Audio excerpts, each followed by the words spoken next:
దేశానికి future city Amaravati YCP నాశనం చేస్తే మేము శాసనం చేసాం, భవిష్యత్తులోనూ ఎవరు ఏమీ చేయలేరంటూ చంద్రబాబు నాయుడు గారు నిన్న మాట్లాడినటువంటి మాటలు. 2028 నాటికి ప్రధాన పనులన్నీ పూర్తి, 2029లో మోడీ చేతుల మీదుగా ప్రారంభోత్సవాలు చేయిస్తాం.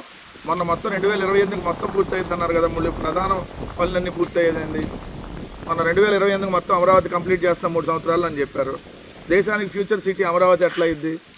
ఏదో దట్టమైనటువంటి పిచ్చి మొక్కలు మలిసి రోజు పీకుతూ ఉంటే ఆ పిచ్చి మొక్కల్ని, లేదంటే రోజు నీళ్ళు ఎత్తుతోటి పోతూ ఉంటే అది దేశానికి ఫ్యూచర్ సిటీ అయితే చంద్రబాబు నాయుడు గారు. ప్లాన్ ఏ అంటే 3 మొక్కలాట, ప్లాన్ బి అంటే మావి గన్నం. ఎస్, నిజంగా జగన్మోహన్ రెడ్డి గారు చెప్పినట్టుగా 3 ప్రాంతాలు సమానంగా అభివృద్ధి చెందాలనేటటువంటి ఆకాంక్షతో ప్లాన్ ఏని మీరు ఇంప్లిమెంట్ చేస్తుంటే, ప్లాన్ ఏకి మీరు అడ్డుపడకుండా ఉండుంటే ఈ రాష్ట్రం ఈరోజు లక్షల కోట్ల రూపాయలు అమరావతి పేరుతో అప్పులయ్యాయి కాదు. సరే, ఇప్పుడైనా ప్లాన్ బిని ఇంప్లిమెంట్ చేస్తే, ఏదైతే ప్లాన్ బి ఏంటి అని అంటే అమరావతితో పాటు ఏదైతే మచిలీపట్నం, విజయవాడ, గుంటూరు ఈ 3 ప్రాంతాలు కలిపి రాజధానికి సంబంధించినటువంటి కారిడార్ ఏర్పాటు చేసుకుంటే దాని పేరే మచిలీపట్నం, విజయవాడ, గుంటూరు మా వి గన్. అది జగన్మోహన్ రెడ్డి గారు చెప్పినటువంటి ప్లాన్ బి. ఇది కానీ మనం ఇంప్లిమెంట్ చేస్తే 3 ప్రాంతాలకు సంబంధించినటువంటి ఆ 3 నగరాలు ఏదైతే ఉన్నాయో మచిలీపట్నం, విజయవాడ, గుంటూరు ఈ 3 నగరాలు కలిపి రాజధాని ప్రాంతం అవుతుంది. అలానే మచిలీపట్నం ఆల్రెడీ కార్పొరేషన్గా ఉంది, విజయవాడ కార్పొరేషన్గా ఉంది, తాడేపల్లి, మంగళగిరి కార్పొరేషన్గా ఉంది, గుంటూరు కార్పొరేషన్గా ఉంది. అంటే 4 నగరపాలక సంస్థలు కార్పొరేషన్లో రాజధానిలోకి వస్తాయి.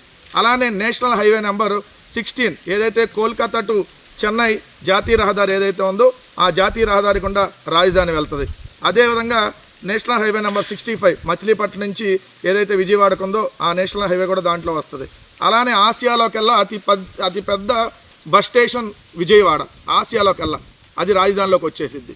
అదేవిధంగా ఆసియాలోకెల్లా అతి పెద్ద market yard Guntur market yard అది రాజధానిలోకి వచ్చేసిద్ది.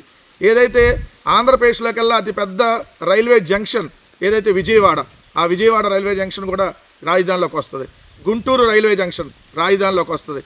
ఎన్టీపీసీ థర్మల్ పవర్ ఆల్రెడీ రాజధానిలోకి వచ్చేసిద్ది అది. అదేవిధంగా కృష్ణానది రివరు, అక్కడ వస్తేనేమో సముద్రం, బీచ్ ఉంటుంది. అదేవిధంగా పోర్టు, ఇంటర్నేషనల్ ఎయిర్పోర్ట్ అయినటువంటి గన్నవరం, ఇవన్నీ రాజధానిలోకి వస్తాయి. అది కదా ఫ్యూచర్ సిటీ అంటే. ఫ్యూచర్ సిటీ అమరావతి కాదు, ఆంధ్రప్రదేశ్కి ఫ్యూచర్ సిటీ మావి గన్. అదే జగన్మోహన్ రెడ్డి గారు ప్రపోజల్ పెట్టింది. కానీ మీరు దాన్ని ఇష్టం వచ్చినట్టుగా ట్రోల్ చేస్తా అంటే మీకు మావిగన్ అనేటటువంటి పేరే పలకడానికి ఇష్టపడలేదంట, ఆ పేరే పలకడంట చంద్రబాబు నాయుడు గారు. అంతేలే, మీకు ఉత్తరాంధ్ర అవసరం లేదు, మీకు రాయలసీమ అవసరం లేదు, మీకు మచిలీపట్నం అవసరం లేదు, మీకు గుంటూరు అవసరం లేదు, మీకు విజయవాడ అవసరం లేదు, అమరావతిలో పేదలు కూడా మీకు అవసరం లేదు.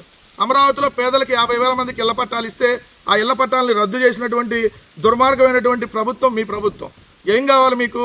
అమరావతిలో దోపిడీ మాత్రం కావాలి. లక్షల కోట్ల రూపాయల అప్పులు తెచ్చి రాష్ట్రాన్ని ఇప్పటికే సర్వనాశనం చేస్తూ మళ్ళీ ఈరోజు జగన్ గారు పెట్టినటువంటి ప్రపోజల్ మీద మీరు ట్రోల్ చేస్తున్నారంటే సిగ్గు లేకుండా. వైకాపా అమరావతిని నాశనం చేయాలనుకుంటే మేము ఎక్కడ నాశనం చేయాలనుకోవాలా? అమరావతిలో రైతులకి 10 సంవత్సరాలు ఉన్న కౌలుని 15 సంవత్సరాలకు పెంచాము.